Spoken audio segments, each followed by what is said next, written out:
அன்புள்ள நண்பர்களுக்கு வணக்கம். நான் உங்கள் சோழ நாட்டான். இப்போ இந்த செடி பாருங்கள், இது வந்து கருவூமத்தை. இந்த கருவூமத்தை வந்து பார்த்திங்கன்னா கிட்டத்தட்ட ஒரு 5-6 அடி உயரம் வளர்ந்துருந்தது.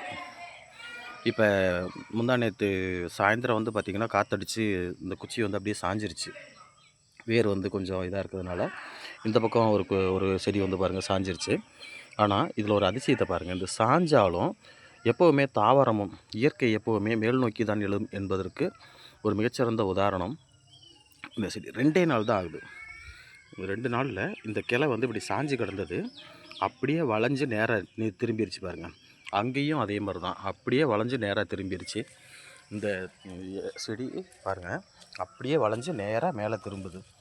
இதெல்லாம் வந்து எவ்வளோ பெரிய அதிசயம் அப்படின்றத வந்து நீங்கள் புரிஞ்சுக்கணும் நண்பர்களே. ஏன்னா தாவரங்கள் வந்து எந்த அளவுக்கு நமக்கு முக்கியம், எந்த அளவுக்கு தன்னுடைய உயிரை பிடித்து வைத்து கொண்டு வாழ்கிறது என்பதற்கு இது ஒரு மிகச்சிறந்த உதாரணமாக இருக்கிறது. அதுவும் இந்த செடி, அதாவது எப்பயுமே வந்து நான் கவனிச்சிருக்கேன், நிறைய மரங்கள் இந்த மாதிரி சாஞ்சி போன மரங்களையும் கவனிச்சிருக்கேன். அவ்வளோ சீக்கிரம் டக்குன்னு மேலே நிமிராது. ஆனால் இந்த செடி பாருங்கள், டக்குன்னு உடனே ஒரு 2 நாள் தான் ஆகுது. 2 நாள்லேயே அது தானே நிமித்திக்கிறதுக்கு எவ்வளோ வேலை பார்த்துருக்கு பாருங்கள். எவ்வளவு வளைஞ்சு மேலே திரும்பி இருக்குது பாருங்கள். இதுதான் ரொம்ப ஆச்சரியமாக இருக்குது. நன்றி நண்பர்களே.